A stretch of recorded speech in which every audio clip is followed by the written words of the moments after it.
City of Stevens Point Finance Committee meeting, recorded August 8, 2022.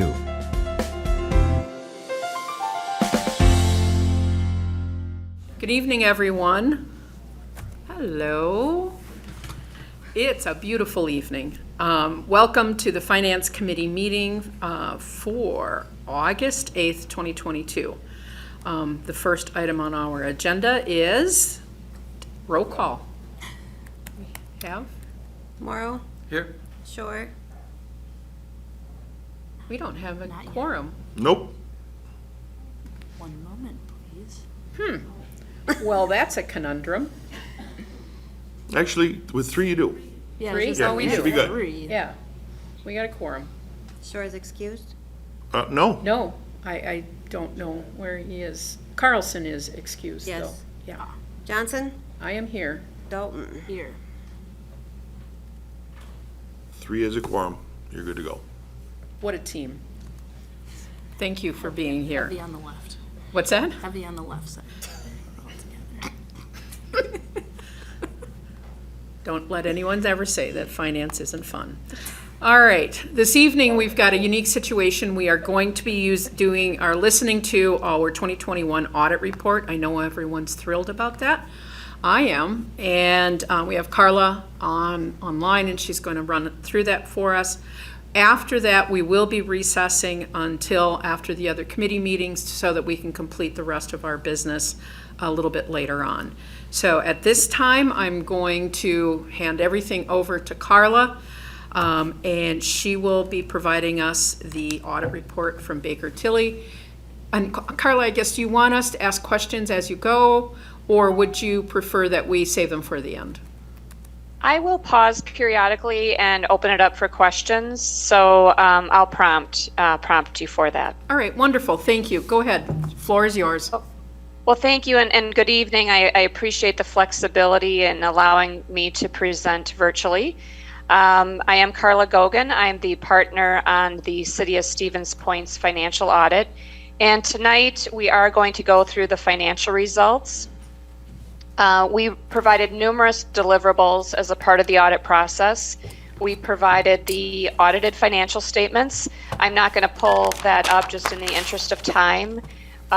It's a consistent format that you've seen in the past. What is different this year, though, is the format of the opinion. That is what you hire us for, is to provide you an independent opinion on the city's financial results. And the opinion, instead of waiting to get to the punchline as to what your actual opinion that we're issuing, that is now at the forefront of the opinion. We did issue an unmodified or a clean audit opinion. That's what you've received in the past. It's the highest level of assurance that you can receive on your audited financial statements. And then we also, the required language expands the language regarding our responsibilities and management's responsibilities. We issued another deliverable that I believe should be in your packet, and that's a reporting and insights document. And last year we did go through that document in detail. It outlines our audit approach, key risk areas, areas of recommendation, and that the content in that is fairly consistent with what we had provided last year. I will ultimately open it up if there are any questions regarding that particular report. However, I wasn't planning to go through it in detail tonight unless there's an ask for me to do so. Where I do plan to spend more of my time is in the financial results. And all the financial results have a direct relationship to what is in the audited financial statements. It is just intended to give you, though, a higher level overview of the financial results for the city and the city's enterprise funds. So at this point, I am going to share my screen. And if I could just get some acknowledgement that you do see the 2021 audit results on the screen. We do indeed, thank you. Okay, thank you. And so where I'm going to start is with the city's general fund. The general fund is the main operating fund of the city. And, I've been presenting the results for many years, and I'll just start by saying the city's financials are very healthy at the end of 2021. In terms of what we will discuss tonight, I don't think that you will find any surprises. As a part of the audit process, the finance team does a really great job of getting ready for the audit process, as well as providing everything that we need in order to do what we need to do. So I want to thank and commend them for the preparation that they go through for that process. But also the condition of the records when we do the audit. It's the records are very clean. We make minimal adjustments to the financial records, which should be a strong indication that what you're receiving is solid financial results throughout the year. So we start with the general fund. I'll make a few comments on the governmental funds of the city. The governmental funds are primarily supported by tax revenue as well as intergovernmental revenues. And fund balance is one of the key indicators of fiscal health of a municipality. As I mentioned, this is your main operating fund where you have, public safety costs, general administration, really your costs in order to run the operation. You'll see that total fund balance did go down from 2020 to 2021, but on the page you'll see that the city did anticipate that. In the 2021 budget, the city did anticipate fund balance to go back down by about $1.2 to $1.3 million. So that was not unexpected. You will see that unassigned fund balance, and unassigned funds are funds that don't have strings attached. And we'll talk through the other categories of fund balance.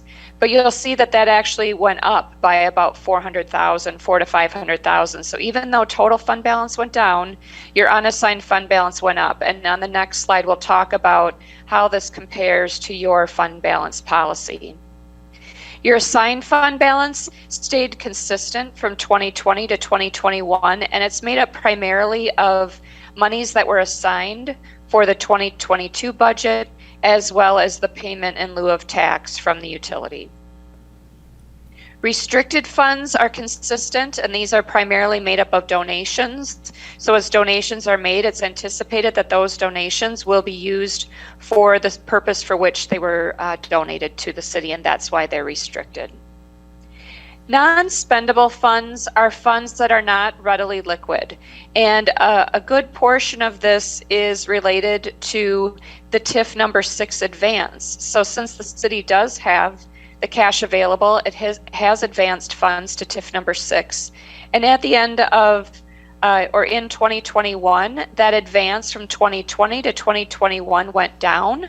So as a result, that is why you'll see an uptick in unassigned fund balance, because this non-spendable balance went down. As I mentioned, the summarized income statement, you had planned a budgeted loss of 1.2 to 1.3 million. The actual loss was 1.6 million, so a negative variance of 371,000. But while that wasn't contemplated in the initial budget, because of the city's fund balance position and to stay within its fund balance policy, the city did choose or elect to transfer more monies to capital projects in order to fund capital projects. So that is why you're over what was the final budgeted amount, but it was an intentional transfer out of the general fund to capital projects. So I'm going to cover one more slide, and then I will pause for questions before I move on to comments related to debt service. So I want to commend the city. The city's had a fund balance policy for some time, and that's what this graphic is attempting to illustrate. That your policy states that you will maintain a minimum of 4 months of the next year's budgeted general fund expenditures with a targeted maximum of 6 months. So in the graph below, the black line represents the max, the reddish colored line represents the min, and you are at 48.9%, so just under your maximum. Again, part of that was that transfer to capital projects. So before I move on to the debt service metrics that I wanted to cover, any questions on general fund balance? Any questions from the Finance Committee? Everyone's shaking their head no. Yes, sir. Okay. Not a question, but Carla, since you are the host, if Yes. there's any participants waiting to get into the meeting, I need you to let them in, please. Sounds good. I do not see anything that has popped up Thanks. that anyone is waiting, but I Technical will do details, that. thank you. Go ahead, Carla. In terms of the debt policy for the city does not have a debt management policy per se. However, the city does follow the Wisconsin statute.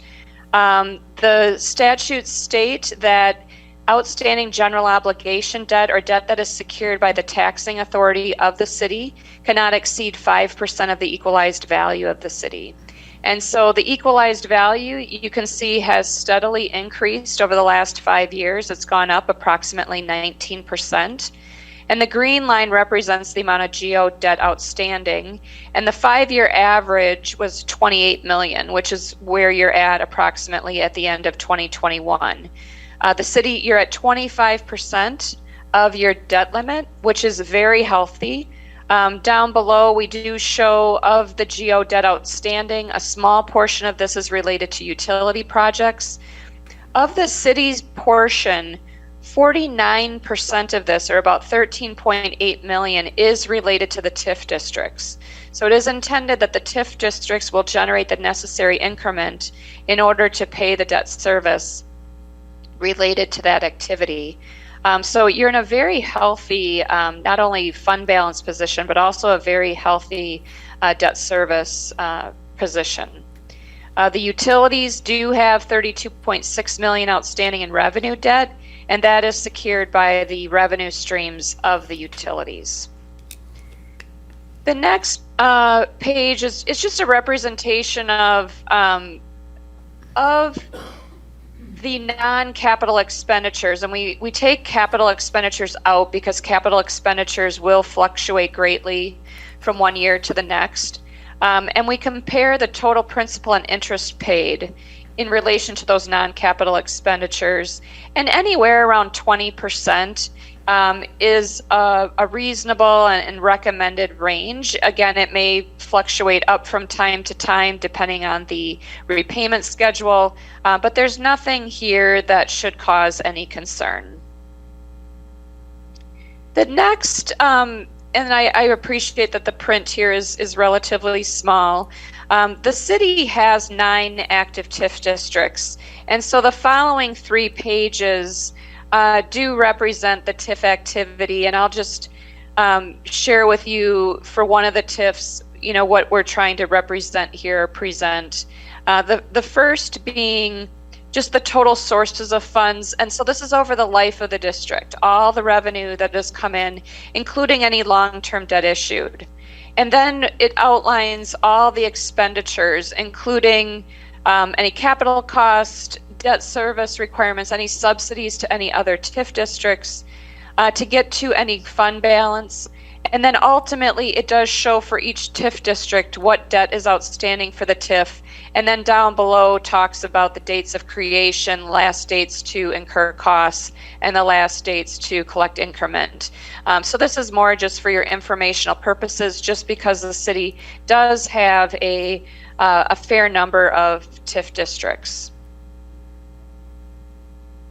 So I'm going to pause there before what I'd like to do now is I will pivot to the enterprise fund activity, and that activity is funded primarily through user charges or charges for customers.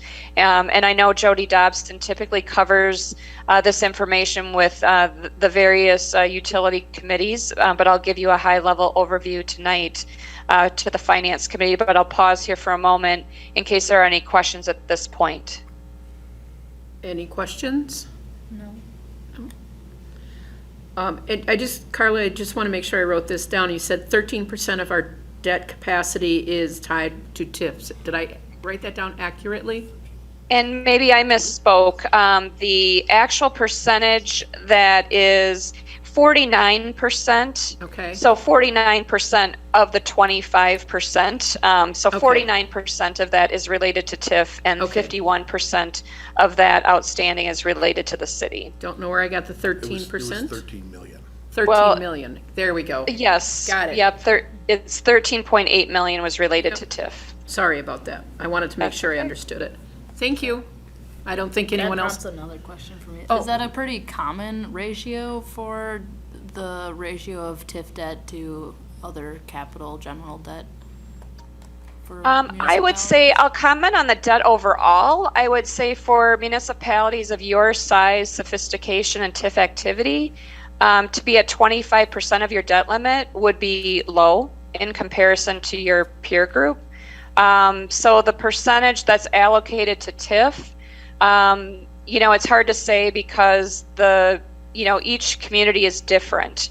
You do have to pass certain tests in order to have, active TIF districts. So I'm not at all concerned about the percentage that is related to TIF. Overall, your debt position is very healthy. Okay, good question. Thanks. Anyone else? All right, thank you. Please go on. So then, as I mentioned, we'll move on to the enterprise funds, and there are a number of them. So I'll go through each where we look at the various metrics. The water utility is a regulated utility. It's regulated by the Public Service Commission, where they do provide you with an authorized rate of return or what you can earn on your investment in capital. The rate of return is in line with expectations. It's less than the authorized rate of return, but again, it is going to fluctuate from year to year, but nothing that we're concerned about. Operating results, revenues exceeded operating expenses for the year and has consistently for the last 5 years. Unrestricted reserves, this would represent cash on hand that is not restricted for another purpose. And anytime you have revenue bonds outstanding, a portion of that debt is restricted for various aspects of the revenue debt. So you have sufficient reserves on hand. Your debt coverage, which is a ratio that the debt dictates when you issue revenue bonds, and it looks at your operating results, and you are exceeding what is required from an operating results perspective. And then ultimately, we do show a ratio here of how much of your capital investment is financed with cash or the equity of the utility versus debt. And in this case, 20% is financed with debt. So healthy results from a water utility perspective. Moving on to the wastewater utility, again, healthy results for the wastewater utility. Again, revenues exceeding expenses, and they have consistently as well. Year-end cash reserves, you did expect and plan for a reduction in 2020, but you'll see that bounced back in 2021. The wastewater utility also has debt outstanding that it has financed a portion of its capital investment, but you are meeting your debt coverage ratio for the wastewater utility. Moving on to the stormwater utility, you will see that the stormwater utility, the green line represents revenues, black is operating expenses. For the last 2 years, revenues have exceeded expenses. And in terms of unrestricted reserves, again, they grew from 2020 to 2021. The utility is easily meeting its debt coverage ratio, and about 24% of its capital investments were financed with debt. So I have 3 more utilities to cover, and then I'll pause. The next utility is your airport utility. In this case, and we present this a little bit differently here with this top graph being operating revenues, followed by operating expenses. The outcome of this is that operating expenses did exceed operating revenues, but about 81% of the loss that the airport experienced, 81% of that was due to depreciation. So that's a non-cash item. Depreciation is the the amortization, if you will, or depreciation of the capital investment that the airport has made. And any difference between the two is or was offset by tax revenue or tax levy that was included within the airport. Sufficient cash reserves and no debt outstanding related to the airport. So then we move on to the transit, and I'll finish with fiber. You'll see in this top graph, it shows the different revenue sources, and you'll see a decrease in passenger fares, city and local subsidies. However, that was offset by federal subsidies and other revenue related to the American Rescue Plan dollars and other federal subsidies. Looking at operating expenses, the largest operating expense in green is salary and benefits. Again, and I would say the results here of transit are very consistent with what we had seen with other transit utilities in 2021. And last but not least is the fiber utility. This is a new utility. 2021 had its first full year of operations. So you can see the increase in revenues just shy of the operating costs. The fiber utility grew its unrestricted reserves at the end of the year and had ample months on hand. There is no debt associated with the fiber utility. So overall, I'm going to stop sharing here. Overall, very healthy results for the utilities as well. But I'll pause there if there are any questions or comments regarding the financial results for the city or the enterprise funds for 2021. Questions from anyone? My question is about the depreciation, the bigger chunk of depreciation for the airport utility or the airport enterprise. Is that, and maybe Joel has that, but is that, having that much going to depreciation, is that standard? I mean, that's a big chunk, or are we just hitting the biggest part of newer items and their higher depreciation values? And maybe one thing that was, in terms of the depreciation, the loss was not, and I can pull up the financial statements. The total revenues for the airport were just under 500,000, and total expenses were just under 600,000.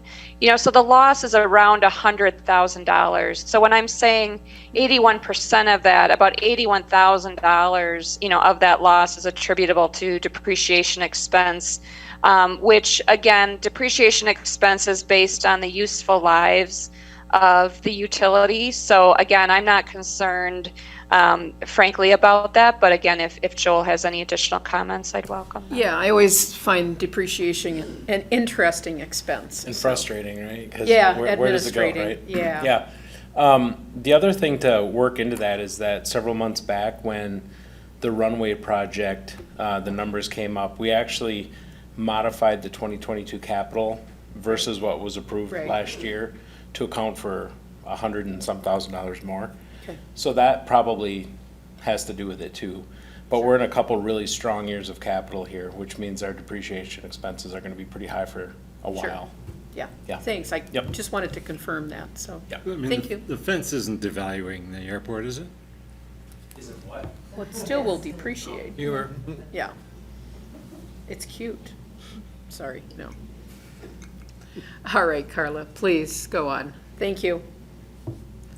That concludes my remarks for tonight, but I'd welcome if there's any other questions, comments, or if there is anything in the reporting and insights document that you wanted me to comment on during your review, I'd be happy to do that. I would say that I don't think we have any questions at the time. I would encourage members of the public to take a look. It's always nice to get good news. And I'd say that for the most part, this is really good news.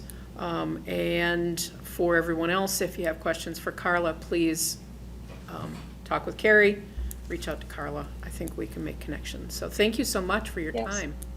Well, thank you. Again, thank you for allowing me to present virtually. I have shifted host responsibilities, so you should see that I've let go of control. And again, really appreciate the opportunity to work with the city, and don't hesitate to reach out if there are any questions that arise. Absolutely. Thank you so much for your time. Thank you. Have a good evening. You too. All right, and as planned, we will recess at 6:25, the Finance Committee meeting, so that, I don't remember which meeting is next. Personnel may go next. All right, hello again. It is 7:07, and we are reconvening the meeting of the Finance Committee after our excellent presentation from our auditors. The next item up on our agenda is update on our general obligation debt capacity. I'm assuming, Carrie? No? What do you need? I Oh, yeah, don't know where this request came from. So Corey has, I'm sorry, yeah. if I may. Comptroller Treasurer has included a couple of memos in your packet. If anyone has questions on those memos, we're just talking about our general obligation debt capacity and where we are in relation to our geo debt. Yeah, I don't know where it came from either. I only asked for a No. progress report. I asked him to do the Okay, geodet. thank you. I had a lot of questions after Right. last month's meeting, so Okay. he said that he would do a memo on it. And he did, So we can attempt to answer some questions, yeah. if anybody has any. Based on the memo, I guess I would, let's just go from there. So again, thorough as always. Start with questions, and we will then convey them for response. Then would that be adequate, Carrie? Yep. Okay, thank you. Alder Shore, I see you had your hand raised. Thank you. Yeah. And it's not a question that needs an immediate answer. It's a clear picture, right? Our legal debt capacity, we're not going to want to get anywhere near it. Right. Where we are is a matter of keeping it at a manageable level. And we take a great deal of pride in our bond rating in the market. It looks like there's more and more stress on keeping the rating quite that high. It's going to be tough to, there's going to be an increase in the debt we carry. So what I think we want to get a sense of is the increased borrowing costs. What is the change in the rate, in the rate of interest at the next steps in lower grades of ratings on our bonds? As I said a moment ago, some of that is inevitable in terms of what we just are going to have to do. And another way of looking at it is that it's easy for me to imagine that the benefit of certain investments in the community might be worth a little higher borrowing cost. But it does seem like the time is now, or in the coming weeks and months, to get a clear sense of the financial implications of having our rating not as high as it is. Thank you, Alder Shore. Other questions? I have one that can be relayed, but I'll let others speak first. Okay, mine is similar, I guess, always trying to find that sweet spot. And I think that's where you were going, Alder Shore. Where is that sweet spot? Knowing we need to, I mean, as my former boss would say, we can either borrow and pay or tax and pay. Well, it's one or the other. So those are always the options. Neither are very popular. So where's that sweet spot where we would risk a slight lowering in the bond rating, and what would be the implications, again, to interest rates? And of course, that's always sort of a moving target. because otherwise we're kind of making decisions in the dark. Exactly. So if we could have better, and, you know, and if Corey's not able to provide that, there might be other people in banking or in, you know, in those bond rating that we could bring in and maybe better understand that. The bond ratings themselves, or, Kind of its bond rating, its relationship to the interest rates, where is that spot at which we tip into territory that's gonna end up costing us more money than we're willing to spend. So what, I don't know what that is right now. Yes, Well, and I can share that because Carrie, Corey, and I have been talking about this because it's a very big possibility. So if you see that on page 48 of your packet, you see the bond rating target? That is our best guess as to when it will start affecting our bond rating. So roughly another $7.5 million in debt is fine. If we exceed that, there's no hard, fast number. It's not like, Right. you know, you can't have an 800 credit score if you have outstanding judgments or something like that. It's not hard and fast, it's subjective. But best guess is about $7.5 million more. If we exceed that, the bond rating will drop and the interest rates will go up. Now, will they go up to 5%? No, they won't. It'll be a marginal increase, yeah, and I'd like a little better idea on what that looks like. proportionate. We're probably looking at potentially another point.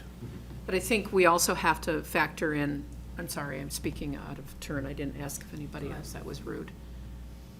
Okay. Our sustainable capital plan, where, you know, we've really worked very hard on paying down that debt to equalize that a little bit. So that has to be factored in as well. So our obligation to that policy, which we've already approved, 2016, I think it Never hit was? it. Yeah, something like that. So it's not a pure $7 million in additional debt capacity, but what's that, our debt service, et cetera, so. Good information, but I'm always concerned about what that interest rate looks like relative to that bond rating. and it changes quite a bit lately. Right. The Yeah. feds are gonna raise it again before the year is out. Yeah, so that. As I'm finding out. So, all right, anyone from the audience with questions about this? All right. Anything else you would like from us any other questions that you had that, you said you had some questions for Corey and, No, I had been asked at the last meeting by several people where we were. okay, got it. So I had asked Corey just to put something together. That makes absolute sense. Thank you for doing that. All right, moving on. The next item is discussion on the 2023 city budget. And I'm sorry, I'm moving back and forth between different screens here. There was, of course, a memo in there. Is there any additional information other than the memo? Health insurance is always a fun one. Expensive. Yeah. I can tell you that we're just starting to scratch the surface of our operational budget. And as Corey says in his memo, we are allowed to spend an additional 2.52%. Right. And as you know, the cost of everything is going up a little bit more than that. So we just had a staff meeting today to talk about how we're going to be addressing those operational challenges. Yes, 2.5% isn't a whole lot, so considering the cost at the grocery store has gone up more than that. Any questions or comments that we would like clarification on? Go ahead, Aldershore. Thank you, Chair. This is probably not good news, but I'm going to press the question anyway. So the revenue collected is 7% more than half. That's not because revenue's coming in higher than there's, you see what I'm saying in terms of, just want to confirm that that doesn't mean revenues are coming in over projections. Are you, No, for this I just- year? Are yeah, you right. on, are you talking about the next Oh, item? have I Yep, jumped? you're have I already on jumped to next the one, next yeah. Yep. That's okay. Sorry. That's all right. I just wanted to make sure. All right, thank you, and again, good luck to everybody in the preparation of budgets. I'm in the middle of that too. It's not entirely a pretty picture, so we'll work on it as a team and hopefully get through it together. Anyone who has questions on the process for the 2023 budget, I'm sure you can stop in at the Comptroller Treasurer's office, the Mayor's office. If you ever want to have fun doing one, I'd be happy to send you mine, and you can help. So, it's only about $7 million, it's not $28 million, so. All right, moving on. The next item on the agenda is progress report on 2022 budget, which gets to Alder Shore's question. I had asked for this, I was asked to do this for my work. My boss wanted to have a kind of an evaluation of where we stood. I'm very pleased to see that the budget report is actually much better than I thought it was going to be for 2022, which is good. It affirms that, number one, we budgeted well, we have held prices, and have worked hard to make sure that we'll make it to the end of the year. And that's always the concern, right? So and it was a good exercise for me in my department because we found out where we could do better. And I hope it was a good exercise for everybody to look through the budget status of where we sit in each one of the departments. Any questions other than the comment from Alder Shore? The comment is I'm really happy that it didn't snow much last winter. That what? That it did not snow that much last winter. So that was really nice. That saved us a lot of money. It could start as early as mid-October, so please be quiet. Just acknowledging how nice it was to help save the city a lot of money on snow. So I appreciate you running the numbers, Carrie, and appreciate that you took the time to do it. I know it was extra, but I think it's really important for us to have that evaluation at this point in the year. And to all the department heads, yay. Thank you for doing a good job. You deserve that. Thank you very much. Any questions from the audience as it relates to the budget report? And for those at home, if you haven't read the Finance Committee packet, please take a look at the memos offered by the Comptroller Treasurer. They're very helpful. Take a look at the budget report for 2022. It will show that the expenses have kept at pace with what is budgeted, and the departments are doing an outstanding job, and that report demonstrates that. I would encourage you to look. All right, moving on. Discussion and possible action on request to apply for a Reconnecting grant through the Reconnecting Communities Pilot Discretionary Grant Program. That's a mouthful. You think there'd be an acronym for that, but no. Okay. Go ahead. Okay, so before you this evening is a request to apply for the Reconnecting Communities Pilot Discretionary Grant Program. Really, this grant program is part of the infrastructure law that was passed earlier this year. It's really two components. So one component, which is what we're pursuing at this time, is the actual planning grant document. So anytime you apply for or try to receive any type of federal funding, there are a lot of documents that have to be compiled for the actual physical planning for redoing roadways, infrastructure, things of that nature. So that's really what we're pursuing as part of this. We've identified that the Center Point, Water Street, Clark, Second, First, that whole intersection is a good opportunity for us to apply for the grant program itself. So you first go after the planning grant. Once you get the planning grant, then before 2026, you can apply for the actual infrastructure grant itself, where the feds would offer up to 80% of the total cost, and we'd have to match 20% of that through our own funds. But we really, between Director Badoon, myself, and your planning staff, believe that this that Center Point Drive, the Water Street, and the access from the downtown to the waterfront is a really critical connection that we think fits in well with the rural aspect of this grant. I think part of the initial grant was to look at larger metro communities that have put, for example, freeways through historically disadvantaged neighborhoods. But looking at the more rural aspect, we think this is a really unique opportunity to reconnect the north side of downtown to downtown, and then, of course, the waterfront to downtown, which is something that we've been actively pursuing for a long time. Just on top of that, you might also be aware that Director Badun and I have been working with AECom. We have been looking at ways to address Centerpoint and Water Streets as well. This will hopefully pay into reimbursing some of those costs that we've already spent on AECom, but also looking at that larger planning document in and of itself. So it was a mouthful. I hope that answers your questions. But It does. I would entertain a motion. I'll move approval. I'll second. We have a motion and a second. Are there any questions or comments? Yes, Alder Shore. Thank you, Chair. Just as a, yes, to echo, what an exciting opportunity this could be.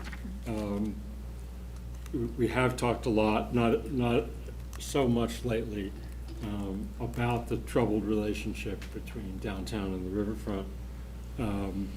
I want to give credit where due to Trevor Rourke, who I think coined the really great way of describing it as a concrete moat surrounding downtown.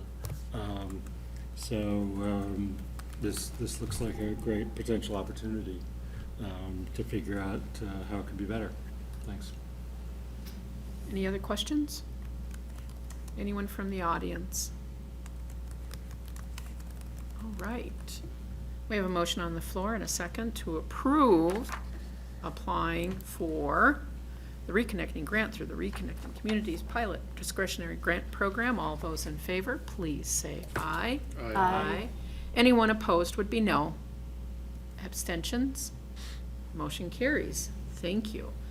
Next item on the agenda is award bid for asbestos abatement and demolition for Edgewater Manor at 1450 Water Street. I'm going to declare before any action is taken on this that I will be abstaining. I have provided technical information to the city and also provided disposal prices for bidders. So I will be abstaining. I would entertain a motion. I'll move approval to award the bid to Robinson Brothers Environmental. I second. We have a motion and a second. Are there any questions at this time for, yes? So just for clarification, the original bid was two separate bids, one for asbestos abatement, one for demolition. We had a number of contractors that were interested in supplying the city a joint bid, which we provided an addendum a few weeks after we issued the original bid, and that worked out in our favor. Something we haven't heard in a while, but we had a very favorable bid on this from Robinson Environmental Brothers, or whatever the technical name is. Robinson Brothers Environmental, for the $427,000. That is more managed. That is going to be managed through the Edgewater Fund completely, and so there's no need to dip into any other funds for that asbestos abatement and eventual demolition. Once the contract is, yes, once the contract is signed, I would expect asbestos abatement to begin in the early to mid parts of September, with demolition shortly thereafter. Excellent. I don't think we have a motion, did we? Yes. Yes, we did. Questions? Do you know how long it would take to get all of the work done there to get the asbestos? Any idea? We're hoping to get a more specific timeline from start to finish. The agreement that Robinson Brothers have supplied to us indicate that they would start within 21 days of signing the contract. So after next council meeting, where the official approval will happen, we would sign that contract and they'd start within that 21 days. So, No, but how long it would take for them to complete it? Asbestos abatement on a building of that size will likely take probably 2 to 3 weeks. Demolition will probably take another 2 to 3 weeks, is my guess. Mainly because what we're allowing them to do is any concrete that's clean, we're allowing them to grind it up on site and then actually haul that to the city dump, city pit actually, so that the Public Works Department can utilize that for future road projects, as an example. So we are recycling as much as we reasonably can. Anything that can't be recycled is going to be hauled to the Marathon County landfill. Yes, sir. It should also be noted that anything salvageable or reusable within the building has already been done. I mean, the copper wiring and so forth and everything has all been salvaged. Yes. And police and fire have used it for a Multiple lot of things. trainings. Oh, good, good. Other questions? Members of the audience? I guess just a comment, you know, I'm surprised Kyle Cluck, local, came in so high. That was just really surprising. Us too. Yeah, so I wonder if he misplaced zeros or something, but anyway.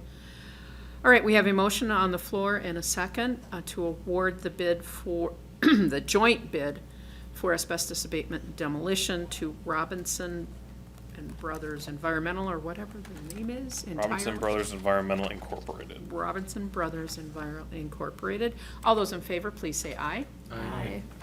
Anyone opposed, be no. Please note the record that I will be abstaining. Motion carries. Thank you.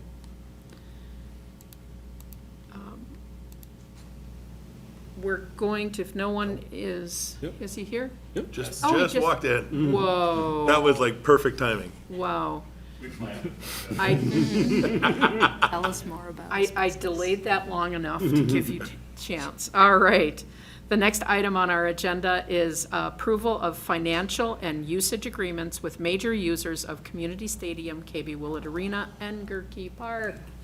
Awesome, thank you. I just left the school board meeting where the agreements actually were passed there, so I apologize for being so late or right on time, I guess depends how you look at it. No, you're right on time. Awesome.